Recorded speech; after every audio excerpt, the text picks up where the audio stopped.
আমাদের খালা প্রায়শই আমাকে হেল্প করার জন্য পেঁয়াজ কাটতে বসে যায় আমার পেঁয়াজ ভিজানো থাকলে, কারণ আমার প্রচুর চোখ জ্বলে। তো সে আমাকে ভালোবেসে অবশ্য পেঁয়াজটা কেটে দিতে চায়, যদিও পেঁয়াজটা কাটার সাথে সাথে তাকে আমি 20টা টাকা দিই।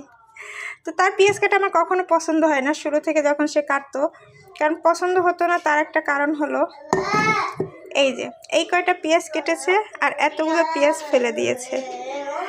তো সে সবসময় এখানে কিন্তু কোনো অপ্রয়োজনীয় পেঁয়াজ নাই, আবার ভাববেন না।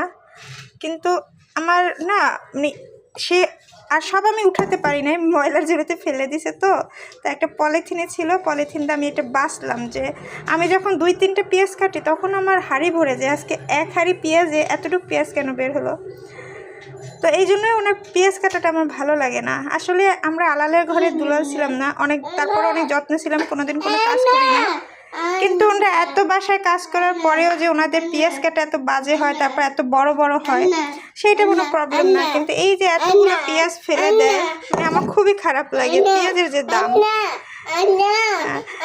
আর বললামই তো আমি সব উঠাতে পারি না, সব উঠালে মনে হয় আমার বাটির অর্ধেক বাটি হয়েই যেত। তো এই জন্য আসলে আমার ওই কাজের নামে হেল্প করার নামে অপচয় জিনিসটা আমার খুবই অপছন্দ লাগে। অনেক পেঁয়াজ, কিন্তু এখানে প্রায় 2-3টা পেঁয়াজ আছে, এবং বললাম না সবটা উঠাইলে আমার বাটির অর্ধেক বাটি হয়ে যেত। উপরে যেটা যেটা পেয়েছি সেইটুকু উঠাইছি।